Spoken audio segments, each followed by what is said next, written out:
I wanna make a change for the rest of my life. It's gonna feel real good. Hey, you trying to make a behavioral health change? Trying to eat right? Trying to exercise more? Trying to stop drinking like a fish? I feel you. I get it. I'm here to help. In this presentation, we're going to discuss some behavioral health change theoretical models. A theory is an explanation of how events are related, and in this case, we're going to talk about factors that are typically associated with behavioral change. So if you're wondering why that person continues to have a poor diet consisting of fast food, even though they have type 1, type 2, type 3, type 4, and type 5 diabetes, this presentation is for you. If you're wondering why that exercise regimen just won't stick, then this presentation is for you. Stick around and we're going to cover 4 models that you can apply to your life and you can use as a means of understanding other people's health behaviors. We're going to start off by talking about the cognitive behavior therapy approach to health behavior intervention. The cognitive behavioral theoretical model is one of the most frequently and effectively used models in which health psychologists provide interventions. It involves individuals focusing on the target behavior itself, the conditions that elicit and maintain it, and the factors that reinforce it. Self-monitoring is usually the first step toward behavior change. The rationale for it being the first step is that individuals must understand the dimensions of the poor health habit before change can actually begin. So, self-monitoring involves assessing the frequency in which a person engages in a target behavior, be it overindulging in certain foods or smoking, the antecedents that come before an individual engages in the behavior, and then ultimately the consequences that result from that behavior. So the first step in self-monitoring is to perceive or recognize when the behavior is occurring. This may be simple enough for some people. For example, if somebody is trying to stop drinking alcohol, they may be able to easily note when they are consuming it. It may be more difficult, though, for individuals to pinpoint when the urge to drink alcohol is coming on. So obtaining training to monitor when the urge of drinking is coming on is extremely important. This training can be obtained from a physician or you guessed it, a health psychologist. The second step in self monitoring is charting the behavior.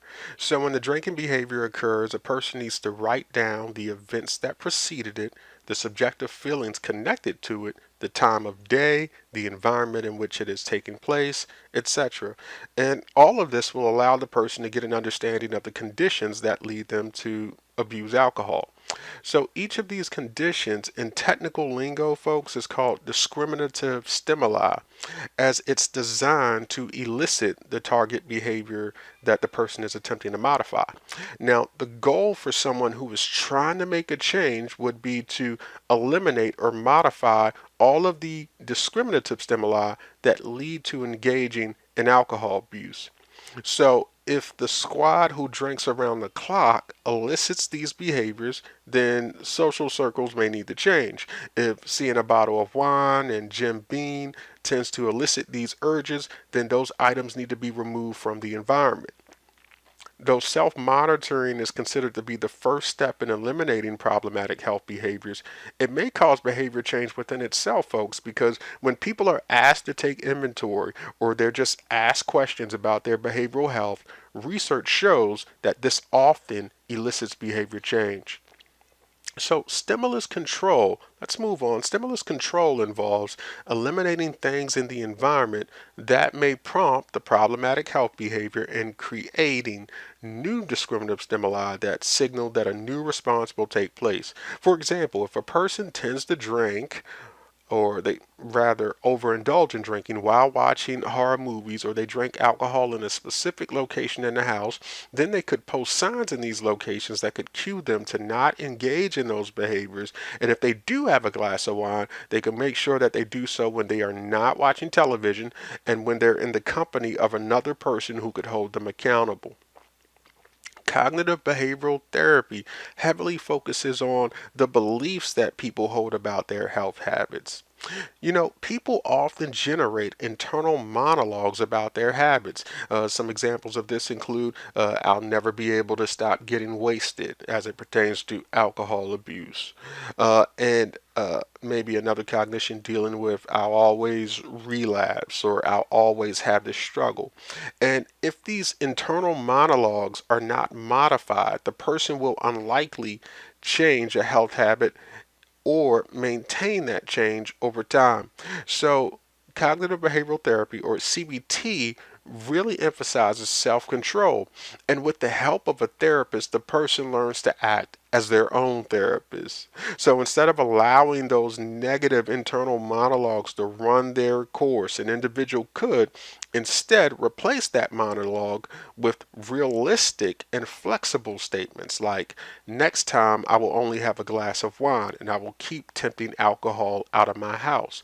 Another example of a healthy internal dialogue is, I can do this, and my relationships and my physical health will be so much better once I make this behavioral health change. So, as you can see from the slide, CBT involves a lot of different approaches, and unfortunately, I don't have time to touch on all of them now. What I will do is touch on one more, and this one that I'm going to touch on is dealing with self reinforcement. Self reinforcement involves systematically rewarding oneself to increase or decrease the occurrence of a target behavior. Positive self reward involves rewarding oneself with something desirable after a behavioral modification. For example, this could involve someone gaming or watching a movie for an hour and a half if they are successful in not abusing alcohol for a day. Negative self reward may involve removing something aversive. Aversive simply gets at something that's distressing or unpleasant, removing something aversive from the environment. So, for example, if someone had a picture of an unhealthy liver on their fridge as a reminder that they need to cut back on heavily consuming alcohol, then perhaps after a month or two of abstinence, he or she could remove the picture from the refrigerator. Imagine for a person who is trying to stop abusing alcohol, going to a refrigerator and constantly seeing in layman terms, a fried liver on the cover as you open it up to get whatever nourishment you desire. That could be very distressing, right? So after a month or two of abstinence, maybe they could remove that photograph. Just like reward could be administered, so could punishment. Individuals could punish themselves when they engage in a problematic behavior. For example, a person could rip up a dollar bill into shreds every time they have more than a glass of wine. Another example is someone administering a mild shock to their thigh every time they have a desire to binge drink. The first example is negative punishment because something positive is being removed from the environment. That is, the dollar bill is being rendered useless.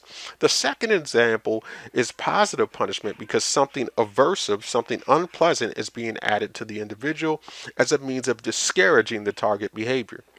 Now, one form of self punishment that is effective in behavior modification as well is contingency contracting.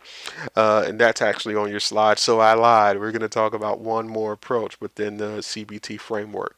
Contingency contracting is when a person drafts a contract with their spouse or their therapist, and it specifies rewards and punishments to be doled out for performance or non-performance of a target behavior. So, for example, instead of ripping up the money, a person could be fined each day that they binge drink, and they could be rewarded each day that they do not binge drink. Forgive me for lying. Moving on. So, moving on, let's talk about the health belief model. The health belief model specifies that whether a person practices a health behavior depends on two factors. The first factor deals with whether the person perceives a specific health threat, and the second factor deals with whether the person thinks that a particular health threat will be effective in reducing that threat. The perception of a threat is based on at least three factors. The first factor is general health values. How much does a person actually value their health? The second factor is specific beliefs about personal vulnerability to a particular disorder.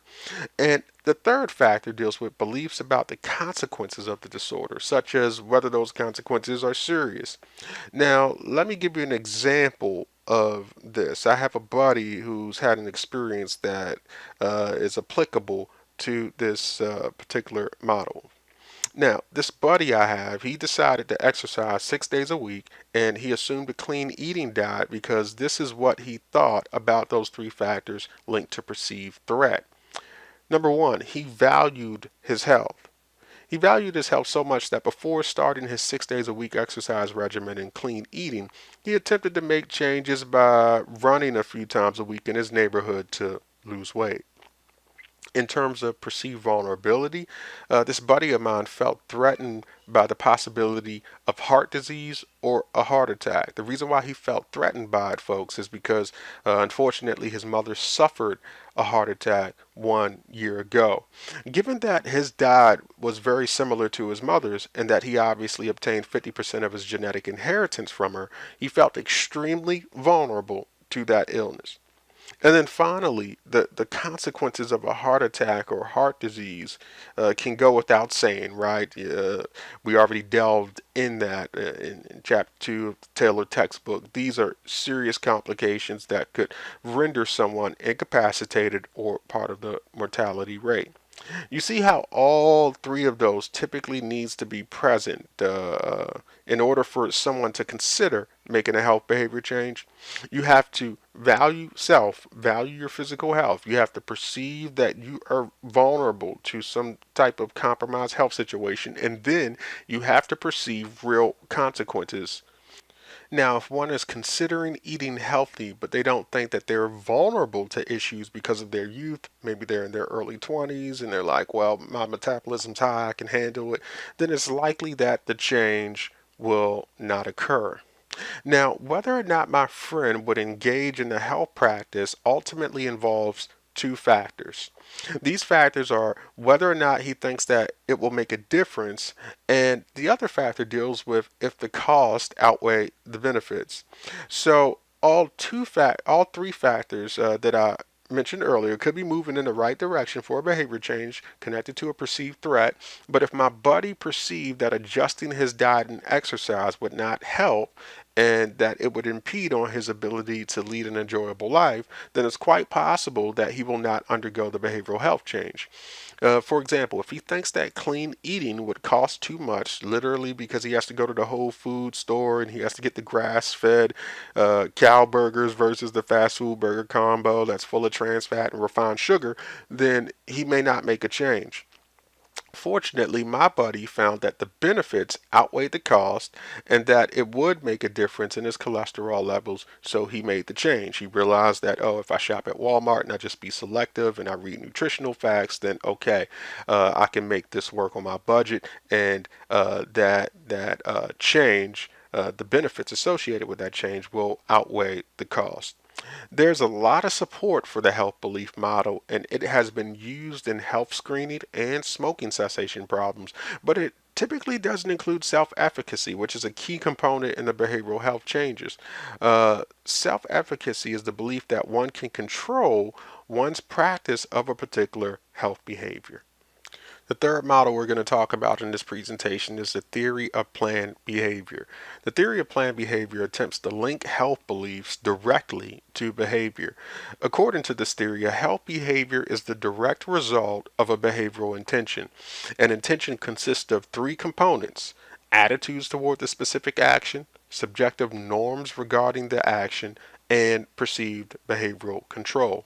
So, to use a simple example as provided by the authors in your text, smokers who believe that ceasing smoking will cause them to be healthier, smokers who believe that other people think they should stop smoking, and smokers who are motivated to comply with those normative beliefs, and smokers who believe that they are capable of stopping smoking, and smokers who form a specific intention to do so will be more likely to stop smoking than people who do not hold those beliefs.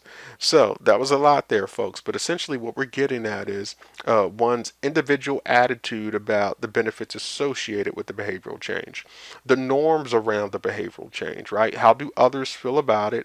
Is there a social circle around the individual that's encouraging them to make the behavioral change? And then the perceived behavioral control piece really gets at the self-efficacy piece. Do they think that they can really control their smoking behavior? All of this leads to an intention to stop and then ultimately behavioral change. So I've reached the end, and I want to spend some time talking about the transtheoretical model of behavioral change. The transtheoretical model of behavioral change emphasizes stages that individuals go through while trying to change their health behavior. This was originally developed to treat addictive disorders, but it has now been applied to a range of health habits. The first stage is pre-contemplation, and this is when the person has no intention on making a behavioral health change. Others may be aware that the person has an issue, but the person with the problematic behavior may be totally oblivious to their issue. They may seek assistance if they're pressured by their social circle, but as you can imagine, they will just revert to their old behaviors. The contemplation stage involves people being aware that they have a problem, but they are not necessarily moving forward to change it. Some people remain in this stage for years, folks. Interventions designed to increase receptivity to behavior change may be helpful at this particular stage.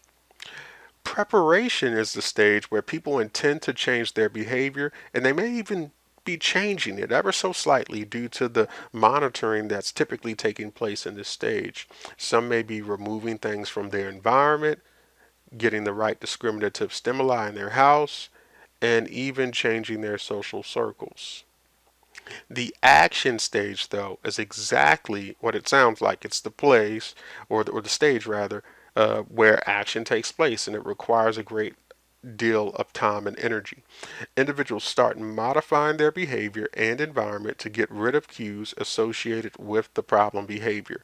And then finally, the maintenance stage involves working to prevent relapses and consolidating gains an individual has made. If a person is able to remain free of an addictive behavior for 6 months, he or she is assumed to be in the maintenance stage. Because relapse is the rule rather than the exception, this stage model is a spiral model, and individuals may cycle through stages several times until they have eliminated the problem behavior.